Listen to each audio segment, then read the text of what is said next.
بسم الله الرحمن الرحيم. الحمد لله رب العالمين. مسلمانانی خۆشەویست، پێم خۆشە چەند دەقیقەیەک باسی گرنگی تەمەنی گەنجایەتی بکەین لە ئیسلامدا. پێغەمبەری خوا عەلەیهی سەڵات وەسەلام لە فەرمودەیەکە ئەفەرمێت تەمەنی ئومەتەکەی من لە نێوان 6 بۆ 70 ساڵیدایە. پێغەمبەری خوا عەلەیهی سەڵات وەسەلام لە تەمەنی 63 ساڵی وەفاتی کرد. ئیمامی ئەبوو بەکر لە تەمەنی 63 ساڵی وەفاتی کرد. کەواتە تەمەنی ئومەتی پێغەمبەری خوا عەلەیهی سەڵات وەسەلام تەمەنێکی کورتە. لەناو ئەو تەمەنە کورتەیە تەمەنی گەنجایەتیش هەر تەمەنێکی زۆر کورتە.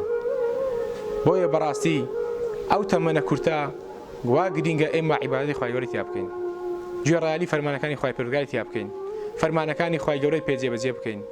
ئەو تەمەنێکەوە هەمانە لەو تەمەنەیەکەوە ئینسان لە گەنجیا هێزی هەیە، قووەتی هەیە، تااقەتی هەیە، ئەو قووەت و هێزەی بەکار بهێنێ بۆ عیبادەتی خوای پەروەردگار، بۆ ڕازیبوونی خوای پەروەردگار. پێغەمبەری خوا عەلەیهی سەڵات وەسەلام ئەفەرمێ من شاب شەیبەتەن فی الئیسلام کانت له نورا یوم القیامە.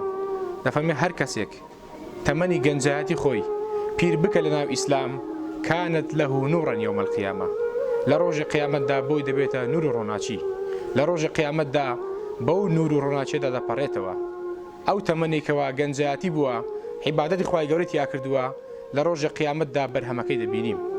ئەو کەسانی کەوا لە تەمەنی گەنجایەتیە عیبادەتی خوای گەورە دەکەن لە ڕۆژی قیامەتدا لەژێر سێبەری خوای پەروەردگارن.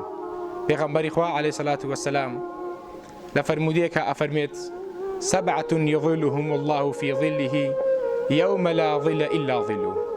دەفەرمێ حەوت کۆمەڵە لە ڕۆژی قیامەتدا لەژێر سێبەری خوای پەروەردگارن. لە غەیری ئەو حەوت کۆمەڵەی هیچ کەسێکی تر لەژێر سێبەری خوای پەروەردگار نییە.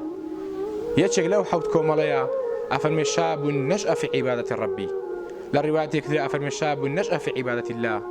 گەنجێکە کە لە تەمەنی گەنجایەتیە خوای گەورە ئەپەرستێ، گەنجێکە لە تەمەنی گەنجایەتیە عیبادەتی خوای گەورە ئەکا، گەنجێکی داوێن پاکە، گەنجێکی بە ئەخلاقە، گەنجێکی بەڕەوشتە، ئەهلی مزگەوتە، گەنجێکە قورئان خوێنە، گەنجێکە تەمەنی گەنجایەتی خۆی لە تاوان سەرف ناکە، لە عیبادەتی خوای پەروەردگاردا سەرفی ئەکا، گەنجێکە هەوڵ ئەدە لەو تەمەنەیە خوای گەورە لە خۆی ڕازی بکە.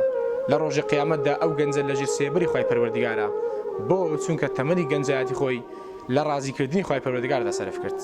بۆیە مسلمانانی خۆشەویست باوریایت ئەم تەمەنەمان بین، باوریای ئەوە بین ئەو تەمەنەمان لە قیش نەچێ. وەڵڵی ئەو کەسانی کەوا ئێستا بەتەمەنن، ئەو کەسانی کەوا ئێستا بەتەمەندا چوون پیر بوون، وەڵڵی پەشیمانن لەوەی کەوا لە گەنجیە عیبادەتی خوای گەورەیان نەکردووە.